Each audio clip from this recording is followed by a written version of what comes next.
Welcome to Love Lines.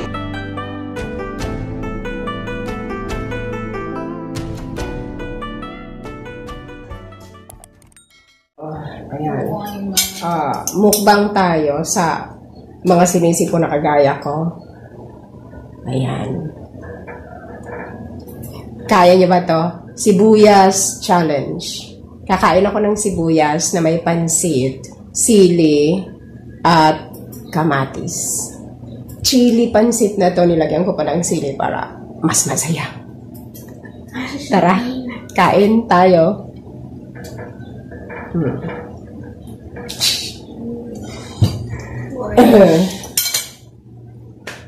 Kain muna tayo. Kain ako ng saging. Later na ako kakain ng apple. Jesus, Lazada. Ha?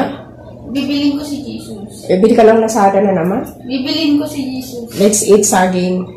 Saging na muna. Pautang muna ako 1,000. Wala akong 1,000. Saan Miguel? May pera ka na? Bili tayo na isa pang Mickey. Courting heart to. Bibili ka lang ng St. Michael. Bibili ako ng Jesus na Savior. Jesus Savior. Bibili ko si Jesus. Bibili ko si Jesus?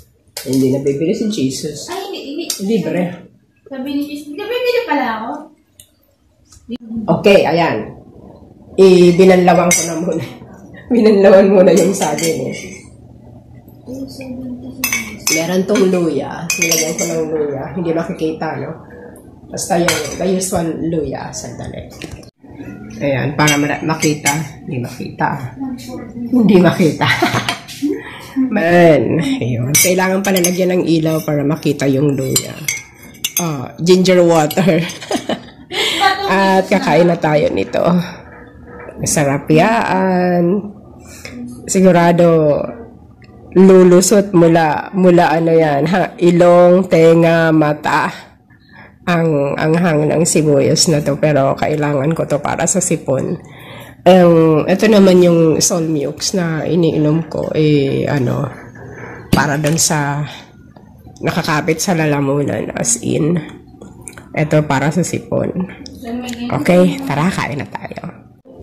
Umpisahan na, halo-haluin. Nakuhaanan ko na to ng video kanina yata. Doon sa isang cellphone. Haluin. Ang dami daw naingit sa t-shirt nila. Sinong t-shirt? Ayan o. Yan, mix. Dati kinakain ko lang siya ng isang kutsarang sibuyas.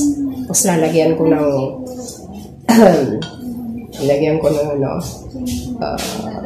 pampatamis. Yun na yun. Pero ito, pampa-improve ng lasa yung kamatis kasi walang panlasa. So, kailangan natin ng sa dila.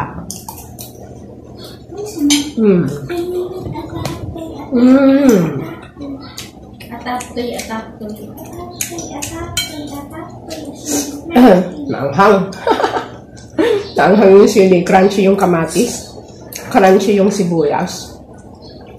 Yan. Itong violet yung sibuyas. Ito yung orange kamatis. And then the green one is the chili pepper. Bibili nga ako ng St. Michael t-shirt. Tapos palda na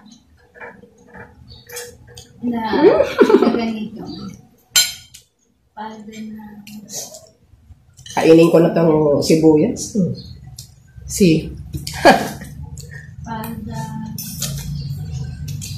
Palda. Kasi bibili ako ng St. Michael. T-shirt. Ano ba maganda? T-shirt na St. Michael? Pwede.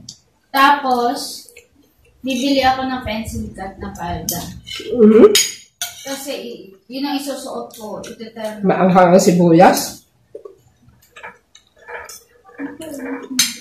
Ayoko na yun.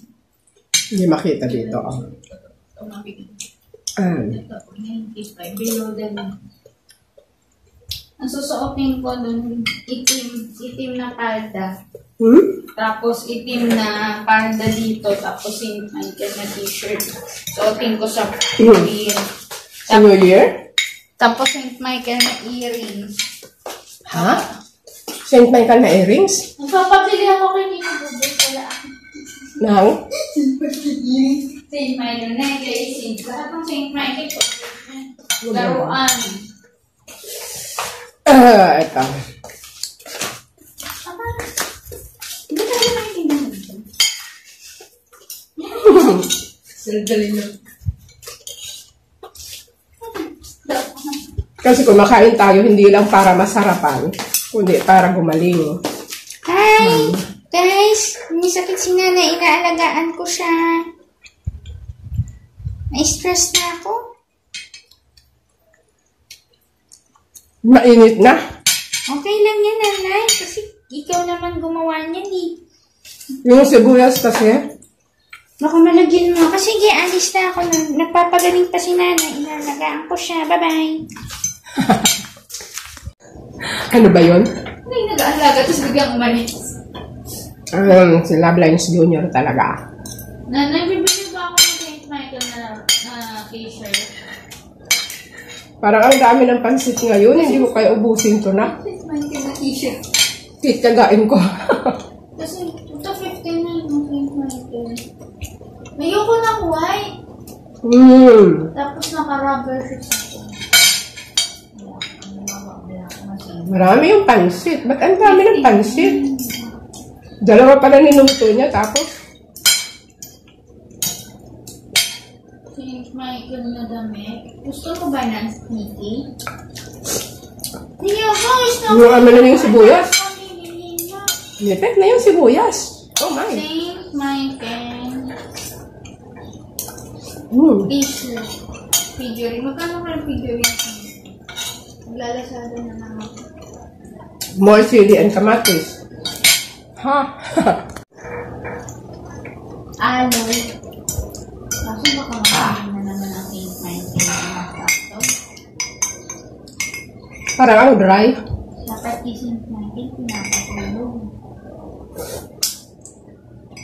Maanghang pala. Pinapatulog. Ay, sorry. Baka nagkamili naman sila. Ayan to. Mag-ipon na ako ng ganito. One ko na. Kuha ko ng pang simpla. Maanghang yung sili na kain ko. Ito, yung sili. Maanghang yung sili, maanghang yung sibuyas. Tumutulo na ilong ko. Tumutulo na ilong eh. Lagyan ko na lang nitong panimpla na to para may, kalamansi. Lagyan natin ng konting kalamansi para matalo yung ibang lasa. Ha? So, ito yung challenge. Sibuyas, saka sili. Ang kamatis yata, pampatingkad ng lasa. Ha? Mix well. Ibig sabihin pati bracelet, hindi na rin pwede. Bakit? Kasi sabi mo, commercialism eh, bracelet. Commercial lang. Pero yung natural din na essence, ano pa rin? Yung t-shirt. Ibig sabihin, commercialism din yun. Kailangan yata, lagyan ko to ng tubig. Super dry na ah. Yung challenge, pag sinisipon ka, dapat hindi yata pansit. St. Michael. Meron ako makita yung St. Michael na may sword. Kasi hindi, wala ka nang ginagawa, hindi maglaro ng maglaro. Hindi mo ba yun? Masama maglaro. Mahirap lumunok pag pag dry ang kinakain. Bakit masama maglaro? Bakit masama maglaro? Hindi ba dapat maglalaro lang? Lagyan ko ng sabaw. Pag may sakit ka ba, ganito ginagawa mo. Lagyan ng sabaw eh. St. Michael na bracelet. Nabawan. St. Michael na bracelet. St. Michael na pinta. St. Michael na bracelet. Lahat na lang ng St. Michael Pwede St. Michael na laruan. Ha? Tulo na sipon ko. Dito sa artisano. Super anghang. St. Michael na glow in the dark. Super anghang no. St. Michael na glow in the dark. Ayan na St. Michael na glow in the dark. Bili ka naman ng dress, St. Michael. Gusto ko ng St. Michael na damit. Sibuyas. Nahanap ako sa nilin. Hindi. Huling subo. Ay, meron pa. Bako ko na daw, sabi ni Mimi. Tulo na ilong ko. Tumutulo na ilong.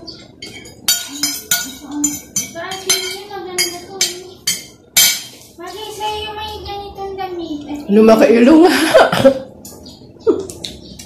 Gusto ko lang gamit sa ngayon. Na? Masarap mag-dress pag nagsisip. Yan yung Love Lines Junior, di ko naman siya naintindihan. Hinuwi ako eh. Tinatanong kita kung ano bibili namin ni Mickey. Kahit ano? Kasi yung mapapakinabangan ko daw, yung hindi daw ako magsisip. Sabi sa akin ni Mickey, Ay, maanghang. Mahirap uminom ng maanghang ng mainit pag kumain ka ng maanghang. Lalong maanghang. ayoko ng ganyang damit. So, ganito. Ganito ako maghigop. Mga maxi dress tayo sa Miguel. Mamaya pang 4 pa ako iinom no next dose ko nito. 4 o'clock pang next dose kasi every 8 hours daw. Effective naman siya kasi tatlo pa lang, okay na, hindi na ako ubo ng ubo. Once na na-feel ko na uubo, big sabihin nun, may i-expel akong may ilalabas akong phlegm. Yun nga, ilalabas talaga ng buo. So, feel ko, lumilinis yung part ng lalamunan ko na yun. Ay, lalamunan ko pag umihim ako ng lema. Yellowish. Ano kaya yun, ano? So, effective.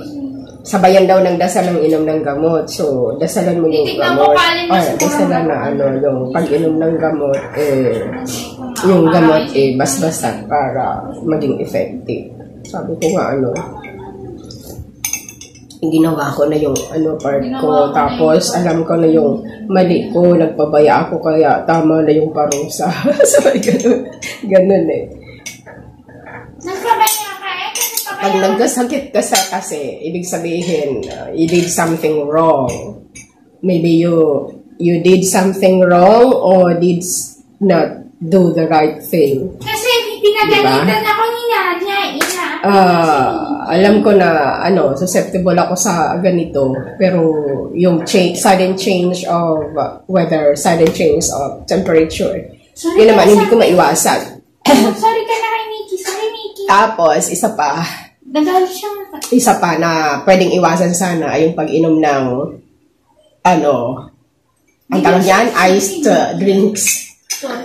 Yung chilled drinks, para ang sarap-sarap uminom nung minsan ng juice na nandun sa ref. Galing ako dun sa labas, uminom ako malamig. So, that might be one of the reasons. Tapos isa pa yung naglakad ako noon na walang tricycle. Magkabilang balikat yung supermarket items ko, mabigat. Tapos, naglakad ako, hindi ako nagpayong umaambol. Ayun. So, Film Nation, I remember, naglagay ka doon sa comment on Facebook, sabi mo, ginger or luya mahal? Yes, really. Kasi ang tawag nila sa akin, love. Because Love Lines ang name ng channel ko. Sino-shortcut nila into love. So, pag tinagalog mo yung love, di mahal. Mahal ko kayo. Maraming salamat sa support. My YouTube friends, my YouTube family, and sa mga nasa Facebook din, and my family. Thank you kay Mama. Ito, maubos ko na yung saging na dinala niya. Binilhan niya ako nito. Hindi na ako pinagbayad. Sabi ko kay Mama, babayaran ko na lang itong gamot. Saka ito, paracetamol, just in case. Kasi importante mayroong sa lagnat. Pinaka-importante yung sa lagnat para hindi mag-convulsion. Ang sasipon, okay lang. Mag-water ka lang. Pero yung sa lagnat, pag tumaas masyado yung lagnat, kailangan natin. So, kailangan natin ito mag-store sa bahay. At least mayroong kanito sa bahay. In case of emergency. Tapos, always have hot water just in case. Kasi pag gininaw. Kasi ako nung minsan, Hating gabi gininawa ko as inanginig, walang hot water. Mahirap pag walang hot water para inumin. Alright, tumulo na ilong ko, hindi siguro nakikita. Pero tutulo na. Alright, thank you so much everyone for watching. Have a good day and God bless. And I'll see you hopefully soon. Di ko alam kung magla-live ako today. Bahala na. Huwag ka na mag-live. Huwag na daw ako mag-live. Kaya ito na lang ang video. Excuse me po. Oh, dumigay. Lasang-lasa yung sibuyas. Nalalasahan ko yung sibuyas. Dati nalalasahan ko hanggang dito sa ulo, hanggang dito sa tenga. Pero ngayon, hindi. Barado yata pati tenga ko. Pero, at least ngayon, ngungo na lang ako. Hindi na yung boses lalaki. Natatakot si Love Lines Junior. Boses ano daw ako. Ano ba yun na? May sanib. Boses may sanib. Kasi ang boses ka, ang baba. Ganun. So, that's all. Just in case you feel something, like ako first day, sipon. First day sipon, so I already took, hindi pala first day sipon. First day sinisipon ako, but si Love Lines Junior ay nandoon sa tindahan. Tapos sinisipon ako, tapos nilalagnat ako pala. Medyo feel ko mataas yung lagnat ko. Eh, wala akong maiinom dito sa bahay. So naglagay lang ng yung towel, wet towel. Pinipigaan ko, tapos maya-maya babalik ka rin ko kasi mainit na yung pakiramdam nung balik ka rin ko ulit dun sa kabila na wet towel. Maghapon yun. So pag uwi niya, saka ako nakainom. Tapos ininom ko na. Kinabukasan naman, ayun na, may ubo na ako. Tapos nung umuubo na ako, wala pa akong sa ubo nun eh. Ubo-ubo lang, kati-kati lang. So, tuloy ako nung recording ko. Tapos, early in the morning na, kasi gabi na. Kumain kasi ako ng apple na galing sa rep. Yun yata yun eh, kaya umubo na ako. Ginawa ko, early in the morning, ako hindi kaya na masakit na sa tiyan ko, ubo-ubo na ako, super dry cough. Tumawag ako sa nanay ko. Sabi ko, Mama, bilan mo ko ng gamot sa ubo.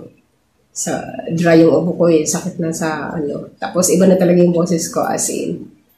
Ayan. So kahapon, dinarhan niya ako ng ulam. Tapos, ng apple, ng kiat-kiat, tapos ng saging. Ayan, ulam namin kahapon, maghapon hanggang gabi. Ulam ko. At ngayong umaga ng linggo, sabi ko kay Love Lines Junior, hindi ako sasama muna sa simbahan kasi baka matumba ko, hindi ko kaya dahil nga wala pa akong ligo. Imagine, Thursday, Friday, Saturday, Sunday, 4 days akong hindi naliligo. Sabi naman niya, wala naman akong amoy eh. Kasi nga hindi ako pinapawisan. Ayun, walang amoy. Tsaka wala akong maamoy, as in wala akong maamoy. Pero ngayon may naamoy na ako. Naamoy ko na yung amoy ng sampagita, ilang-ilang. Naamoy ko na rin yung amoy ng dumi ng aso dun sa daan nung naglalakad kami. Ayan. At naamoy ko na yung pabango ko, pati yung alcohol na kinuha ko dyan. Kasi bago ako nag-init ako ng tubig kanina, bago ako magbukas nung thermos, nag-alcohol muna ako kasi nga baka mahawaan siya. Anyway, uminom naman ako ng gamot. Patay na siguro yung virus ko. Hopefully, patay na. At matibay yung resistensya nitong isang to. Salamat na lang at ganon. Huwag lang niya abusuhin yung katawan niya. Magbabad o magpagod o whatever. Kasi once na humina ang resistensya mo, mahit ka ng isang sakit, isang virus lang. Sunod-sunod na yun. So, ganito. Sipon, ubo. Tinarget ko muna yung sipon ko. Nung umubo ako, tinarget ko na yung sa ubo. And naubos ko na yung sa sipon. So, ubo na lang anuhin ko. Yung sa sipon, kaya naman yun sa water therapy, etc. Meron akong luya at mga fruits. Yung sa ubo na lang para maubos na tong matanggal. Kasi nga, if symptoms persist, I'll be consulting the doctor tomorrow. Pero feel ko hindi ko na kailangan pumunta kay Dr. Martinez. Sabi nga niya, namimiss ko lang daw si Dr. Martinez, yung doctor namin. Doctor ni Love Lines Jr., walang baby siya. Hanggang ngayon, 25 years niya ng doktor yun. Doktora. Sabi nung, ganito, kasi nga sabi nung manager ko, believes daw siya sa judgment ko. So, it's according to my judgment. Pwede ba ako maging judge? According to my judgment, ganon. Kailangan kong uminom ng sa sipon pag sinisipon. Obvious ba? Pag umuubo ka, kailangan mo inom ng saubo. Ngayon, pag walang progress, walang effect yung iniinom mo, then you should really see a doctor. Baka mayroon ka ng infection. So, umiinom ako nitong sa ubo. Wala na akong lagnat. Masakit na lang ulo ko. Siguro, parang sinus flu or whatever ba. Wag naman sana. Pero, dahil lang sa sipon siguro. Pero, tuloy ko pa rin ito. Pag nawala, kasi according to what I've read, tumataas yung temperature natin to fight the foreign objects sa katawan natin para mapatay yun. Natural na tumataas yung temperature. Nag-activate yung ating hypothalamus. So, just in case na masyadong mataas yung fever mo, high fever na yan, it might be a sign or symptom of an infection. So, ang infection, yun ang dapat nating ingatan. At just in case may infection ka na, don't self-medicate, sabi nila. Infection yan, huwag kang mag-self-medicate. Kasi nga, iba yung dating gamot mo kaysa ibibigay sa yung gamot ng doktor. Kasi pag may infection ka, you need to undergo lab test para matarget kung ano yung infection mo. Like before, mayroong UTI ka. Before, UTI, may gamot ako sa UTI. Pero ang binibigay ng doktor, iba-ibang gamot. Para hindi daw maging immune yung bacteria na yun sa gamot. Kaya iba-iba yung binibigay na gamot. Kaya hindi mo pwedeng ulit-ulitin yung gamot na iniinom mo. At kailangan natin ng reseta ng doktor once bumili tayo ng antibiotic. Oh, okay. Alright, thank you so much everyone for watching. Dami ko na yung sanabi. Have a good day and God bless, and don't forget that God loves you. You're God's beautiful creation. Remember, stay hydrated, take care of your health, because health is wealth. And don't forget to pray, because it really works. God bless you all, Mama. I'll see you in the next. Shout out to all. Shout out sa lahat-lahat. God bless. Ma. So that's all for now. Thank you so much for watching. Once again, this is Love Lines. Have a good day and God bless.